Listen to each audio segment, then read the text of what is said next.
Tonight, a Houston family is working to find out what happened to their businesses and family home in Lake Charles.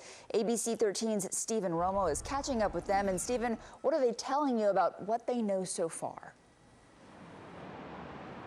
Yeah, Lisa, it is not good. They were here in Houston waiting while they were getting pictures and videos from Lake Charles, seeing their home just split open, really. Their businesses, they own gas stations, they were crushed by Laura's powerful winds. It's a heartbreaking situation for them to see this all happening 100 miles away while they have family members there still combing through that rubble. Pictures don't do justice. While his family evacuated to Houston, Zahid Mohammad stayed behind in Lake Charles, worried about his home and the gas stations they own.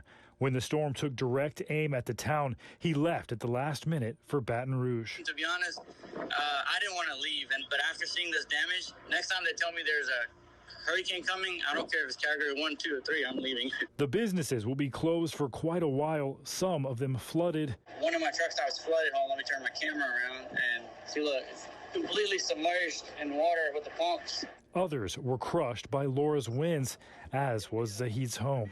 I lost my house, basically looks like it's cut in half, and we have a couple of truck stops, we've lost them both. A few stores.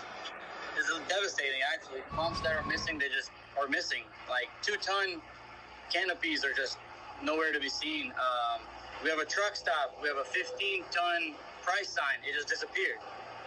It was over 300 feet high. It's not here anymore. He says he's thankful his family was safe in Houston and none of his friends or workers were hurt, but he knows the climb up out of the rubble and back toward normal will be steep. When I came here, I realized that Lake Charles is not Lake Charles anymore. It's going to take, it's going to take weeks. It's going to take heart. It's going to take everybody working together to get back to where we need to be. Stephen Romo, ABC 13 Eyewitness News.